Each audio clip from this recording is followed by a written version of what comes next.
자, 우리는 지금 새벽 기도회 때 새벽 기도회 본문으로 사무엘하 본문을 살펴보고 있습니다. 이 말씀을 묵상하는 중에 오늘 본문의 말씀, 우리가 읽은 사무엘하 6장 2절 말씀, 그것도 그 괴가 만군의 여호와의 이름으로 불렸다. 이 말씀이 무엇을 의미하는지 저 개인적으로 좀 묵상을 하면서 그 묵상이 그 다윗의 언약궤 신학이라는 더 큰 묵상으로 저를 좀 나아가게 만들었음을 먼저 말씀을 드립니다. 그 언약궤에 대한 이 다윗의 신앙을 보여주는 이 성경의 본문들은 많이 있죠. 우리가 성경을 보면 그 다윗의 언약궤에 대한 신앙을 보여주는 본문들이 많이 있습니다. 그런데 오늘 본문을 포함해서 딱 두 곳만 살펴보면서 그 다윗이 가졌던 그 언약궤의 신앙을 좀 살펴보려고 합니다.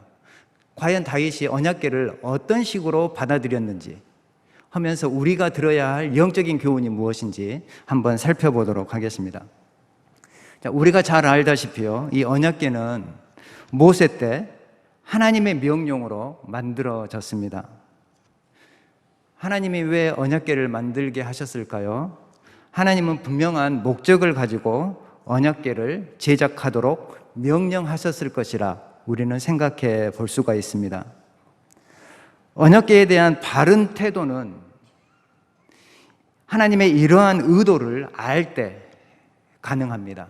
그러니까 우리가 하나님의 목적과 하나님의 의도를 정확하게 이해하지 못하면 참으로 우리가 미신적으로 어떤 것을 대할 때가 상당히 많이 있습니다. 그러므로 우리가 하나님의 본래 목적, 하나님이 무엇 때문에 이것을 이렇게 하셨는가 라는 그러한 생각을 가지고 우리가 말씀을 묵상해야 될 것이고, 그리고 구약을 신약의 빛 아래서 해석해야 될 줄로 압니다. 그런데 이 모세와 여호수아 시대를 지나서 이 사사 시대가 찾아왔을 때, 그리고 사울 왕 때까지 언약궤는요, 유감스럽게도 하나님의 본래 의도와는 다르게 왜곡된 방식으로, 좀 더 구체적으로 말씀을 드리면 기복적인 도구로 취급되어 왔음을 우리가 볼 수가 있습니다. 하나님이 어떤 기복적인 도구로 되기 위해서 언약궤를 만들었을까요? 그건 아닌 것 같아요. 그러나 사람들의 믿음이 약화되다 보니까 이 언약궤를 바라볼 때 어떤 기복적인 수단, 기복적인 도구로 사용하는 경우들을 많이 보게 되었습니다. 이러한 점에서요, 오늘 제가 여러분들과 함께 이 다윗의 언약궤 신앙을 살펴보려고 하는데, 이 다윗의 언약궤 신앙이 갖는 그 의미가 무엇인지를 여러분이 먼저 좀 헤아려 볼 필요가 있어요. 결론으로 먼저 말씀을 드리자면, 이 다윗의 언약궤 신앙은 사사시대를 지나면서 언약궤에 대한 그릇된 태도를 완전히 내려놓고 모세가 가졌던 이 여호와 신앙을 계승하는 이러한 성격이 있다라는 것을 여러분이 먼저 기억하실 필요가 있겠습니다. 이런 점에서 상당히 중요한 의미가 있습니다. 다윗이 언약궤의 신앙을 갖는 건 개인적인 신앙이라기보다는 어떤 공동체적으로 상당히 중요한 의미를 우리에게 제시하는 그러한 성격을 갖는다라는 것을 여러분이 먼저 기억하시면 되겠습니다. 언약궤는요, 세 부분으로 구성이 되어 있죠. 먼저는 십계명의 두 돌판을 담고 있는 이 궤 부분, 상자 부분이 첫 번째이고요. 그리고 난 다음에 그 상자를 덮는, 궤를 덮는 뚜껑이 두 번째 부분을 차지할 것이고, 그리고 뚜껑 위에서 서로 마주보게 설치되어 있는 그룹들의 부분들, 이러한 세 가지 큰 요소를 언약궤는 가지고 있습니다. 다시 말씀을 드리면, 십계명의 두 돌판을 담고 있는 언약궤, 그 다음에 언약궤를 덮는 뚜껑, 그리고 뚜껑 위에 설치되어 있는 그룹들, 이게 어찌 보면 언약궤의 중요한 세 부분이라고 말씀을 드릴 수 있습니다. 우리가 갈라디아서를 보면은요, 사도 바울이 이런 말씀을 했거든요. 율법을 어떻게 우리에게 설명해 주었느냐면, 사도 바울이 우리를 그리스도께로 인도하는 초등교사라고 불렀어요. 그러니까 사도 바울이 율법을 우리를 그리스도께로 인도하는 고등교사가 아니라 초등교사, 그러니까 좀 저급한 교사의 어떤 모습으로 율법을 설명해 주고 있습니다. 자, 그러면 언약궤도 율법의 한 부분이지 않습니까? 그렇다고 한다면 언약궤 역시 궁극적으로 그리스도를 보여주는 기능을 한다라고 말씀을 드릴 수 있어요. 그러므로 우리가 그 언약궤 안에서 그리스도의 사역, 그리스도가 장차 어떤 사역을 하시는지 여기에 대해서 우리가 곰곰이 묵상하면서 우리가 말씀을 깨달을 때 하나님의 은혜가 우리 가운데 임하는 것입니다. 자, 그러면 봐보면 그 언약궤의 뚜껑을 그냥 뚜껑이라고 표현하지 않고요, 그것을 속죄소라고 이름을 붙였습니다.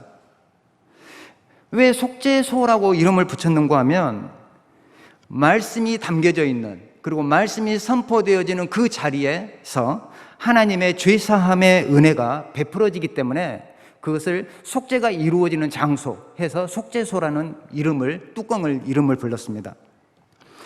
그리고 그 속죄소 위에요, 이 그룹들이 양쪽으로 딱 설치가 되어 있다고 말씀을 드렸는데, 그 그룹들은 무엇을 우리에게 암시해 주느냐면요, 그 아람과 하하가 에덴 동산에서 쫓겨나서 그 생명나무의 길을 창세기는 누가 가로막고 있다라고 이야기를 해주고 있습니까? 바로 화영검을 들고 있는 그룹들이 그 생명나무의 길을 지키고 있다라고 창세기는 우리에게 소개해주고 있습니다.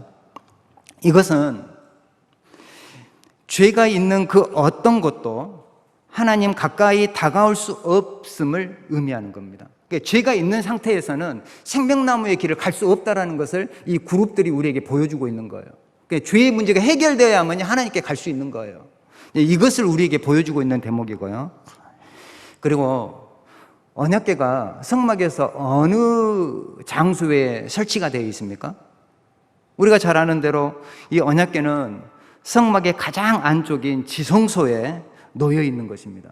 그러니까 이 지성소에 놓여 있다는 것은 물론 성막에 있는 모든 기구들이 다 거룩한 어떤 하나님의 어떤 물건들이지만, 이 언약궤는 그것도 특별히 거룩하여서 지성소에 아무나 들어갈 수 없는 그곳에 안치를 해놓았다라는 것입니다. 이것은 무엇을 우리에게 가르쳐 줄까요? 이것은 아무나 그 길로 갈 수 없고, 궁극적으로는 메시아를 통해서 죄사함이 다 해결되는 그 예수를 통해서만이 하나님께 나아갈 수 있음을 우리에게 보여주는 대목입니다. 그러니까 우리 하나님은 참 구약 시대는 그리스도가 오시기 전 시대이기 때문에 눈에 보이는 것들로 성도들을 가르쳤거든요. 그러니까 우리 성도들은 그 눈에 보이는 것을 가지고 영적인 진리를 발견할 필요가 있었다라는 사실이죠. 하나님이 모세를 통해 이 언약궤를 만들게 하신 것은 바로 이런 메시아 신앙을 가르치기 위함이었어요. 궁극적으로 오실 메시아가 어떤 사역을 할 건지에 대해서 이 율법은 말하고 있고, 구약은 우리에게 소개해주고 있고, 또 오늘 언약궤는 우리에게 말해주고 있다라는 것입니다. 그런데 유감스럽게도 사사시대를 지나면서 이런 언약궤의 신앙은 온데간데 없고 복을 가져다주는 미신적인 도구로만 사용되었다라는 것입니다. 그래서 전쟁터에 나가서 언약궤를 들고 나가면 우리가 승리할 것이다라는 이러한 막연한 미신적인 도구로 언약궤를 사용할 때가 한두 번이 아니었다라는 것입니다. 이러한 신앙은 우리 가운데도 있어요. 우리가 신앙생활 하면서도 신앙을 미신적으로 신앙생활 하시는 경우들이 종종 있어요. 이런 것을 우리가 곰곰이 헤아려 볼 필요가 있습니다. 자, 그러면 이 시간에 오늘 본문에 나타난 다윗의 언약궤 신앙을 살펴보기 전에 다른 성경 본문 한 구절을 먼저 살펴보고 오늘 본문을 좀 생각해 보도록 하겠습니다. 자, 먼저는 사무엘하 15장 25절 말씀이거든요. 스크린에 띄어질 것 같은데요. 우리가 같이 한번 읽어볼까요? 15장 25절 말씀. 자, 왕이 사독에게 이르되, 우리 같이 한번 읽어보겠습니다.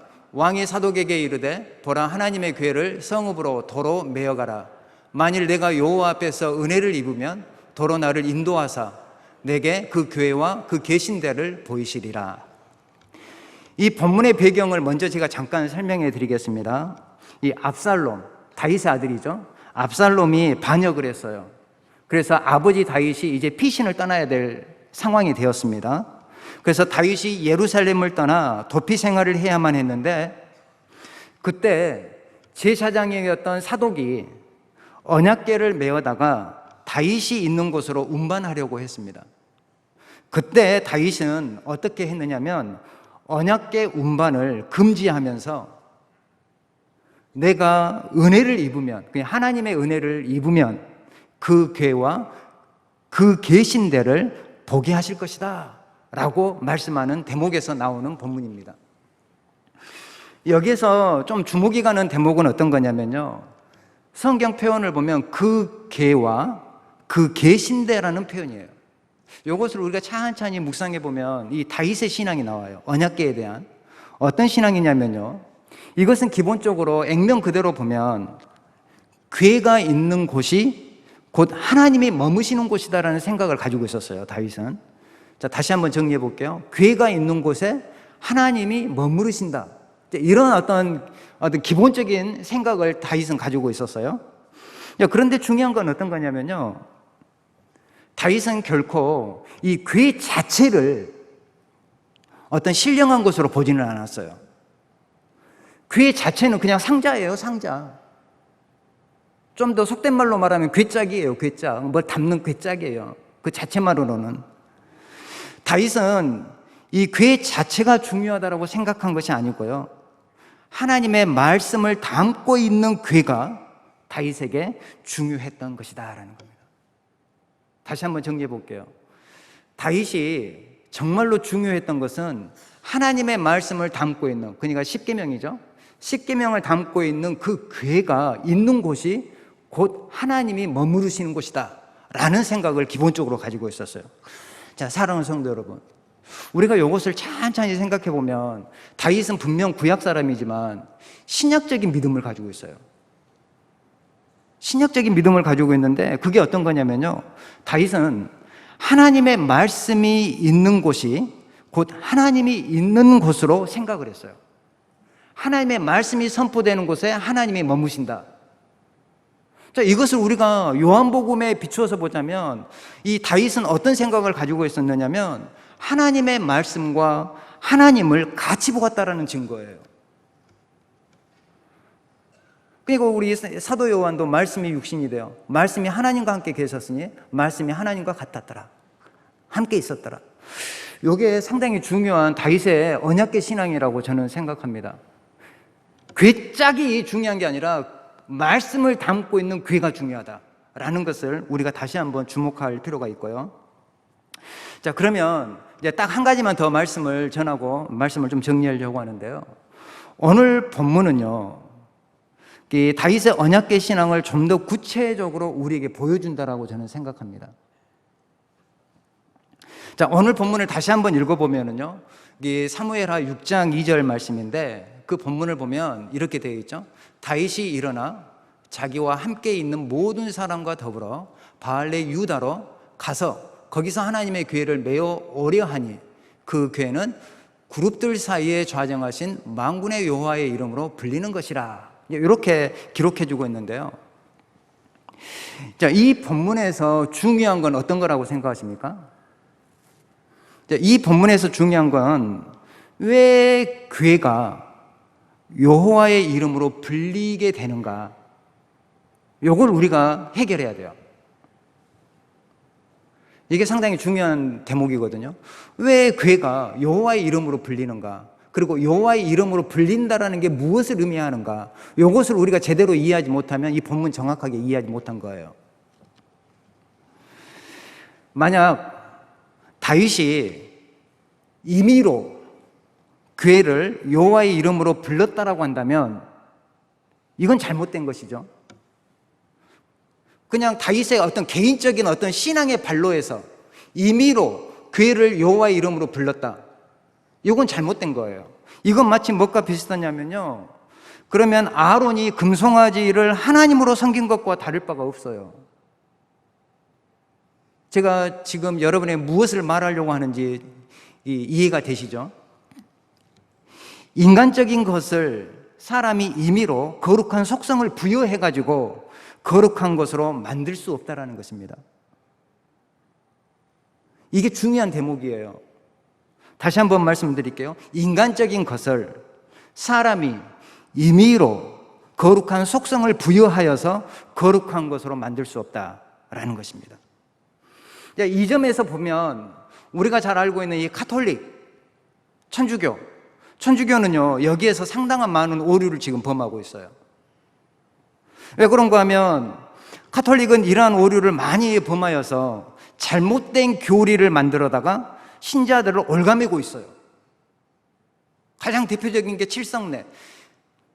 교회에서 거룩한 예식으로 받아들이는 것은 세례와 성찬인데 요거에다가 인간적으로 더 성례를 만들었어요. 그래서 칠성례를 만들어서 성도들을 올가매는 그러한 경우들이 있다. 아무리 좋은 의도라 하더라도요, 이게 인간적인 것을 임의로 사람들이 거룩한 것으로 부여할 수 없다라는 것을 우리가 기억할 필요가 있습니다. 오직 거룩한 것이 되기 위해서는 하나님이 제정하신 것이어야 거룩한 것이 될 수 있습니다. 만약에 언약궤가 그냥 다윗의 개인적인 신앙으로 이거 하나님의 이름으로 불러야 되겠다라고 했다는가 한다면 이건 의미가 없어요. 아무 의미가 없습니다. 이게 잘못된 거예요. 잘못된 전통이에요. 그런 것은. 오늘 본문에 나타난 이 다윗의 언약궤의 신앙을 알아보기 위해서 오늘 본문과 병행을 이루는 본문이 나오거든요. 그게 어디냐면 역대상 13장 6절 말씀이에요. 이 본문을 우리가 한번 읽어보겠습니다. 제가 대신 한번 읽어보겠습니다. 이게 오늘 본문 열왕기하 6장 2절 말씀과 병행을 이루는 말씀이거든요. 제가 대신 한번 읽어보겠습니다. 다윗이 온 이스라엘을 거느리고 바알라 곧 유다에 속한 기럇 여아림에 올라가서 여호와 하나님의 궤를 매우 어려하니 이는 여호와께서 두 그룹 사이에 계심으로 그러한 이름으로 일컬음을 받았더라. 이런 말씀 거의 비슷한 흡사한 말씀인데 우리가 본문이 이해가 안 되면 그 본문과 병행 구절을 우리가 동시에 읽어보면서 본문을 이해하면 좀 더 풍성한 하나님의 말씀을 이해할 수가 있는 대목들이 있거든요. 우리가 본문을 자세히 보면 순간 우리가 놓치고 지나가는 부분들을 알게 될 때가 있어요. 이 말씀의 본뜻은요, 이 말씀이라고 한다면 역대상 13장 6절 말씀이죠. 이 말씀의 본뜻은 그룹 사이에 만군의 여호와께서 계시는데 그곳에서 여호와의 이름이 불린다라는 뜻이에요. 자, 우리가 십계명 가운데 제3계명을 보면 하나님은 이렇게 명령하셨죠. 여호와의 이름을 망령되이 부르지 말라. 여호와의 이름을 망령되이 부르지 말라. 하나님은 하나님의 이름이 어디에서 선포되기를 기뻐하셨을까요? 하나님의 이름이 그냥 아무 데서나 그냥 옆집 아저씨처럼 아무렇게나 불리기를 하나님이 기뻐하셨을까요? 아닙니다. 우리 하나님의 이름은 거룩한 이름이기 때문에 그리고 망령되이 일컬음을 받기를 원치 않으셔요. 그런데 우리 하나님의 이름이 어디에서 불리느냐? 바로 언약궤가 있는 그곳에서 하나님의 이름이 불린다라고 우리에게 가르쳐주고 있는 대목입니다. 이 다윗의 언약궤 신앙에서 진짜 중요한 것은 여호와의 이름이 과연 어디에서 불리는가 하는 점이에요. 다윗의 언약궤 신앙을 이해할 때 이 점을 정말 놓쳐서는 안 돼요. 하나님의 이름이 어디에서 불리는가? 다윗은 여호와의 이름을 다른 데서 찾지 않았습니다. 그 어떤 것에서 찾지 않고 하나님의 말씀이 선포되는 언약궤에서 하나님을 찾았고 하나님의 이름을 불렀습니다. 여기서 중요한 건 뭐냐면 하나님의 이름이 언약궤 위 속죄소에서 불리게 되었다, 불렸다, 수동태로 되어 있어요. 하나님의 이름이 거기서 선포되는 거예요. 자, 그러면 이것을 우리에게 좀 적용을 해볼까요? 우리 신약을 사는 우리에게 적용을 해보면, 자, 사랑하는 성도 여러분, 우리는 예수님을 어떻게 알죠?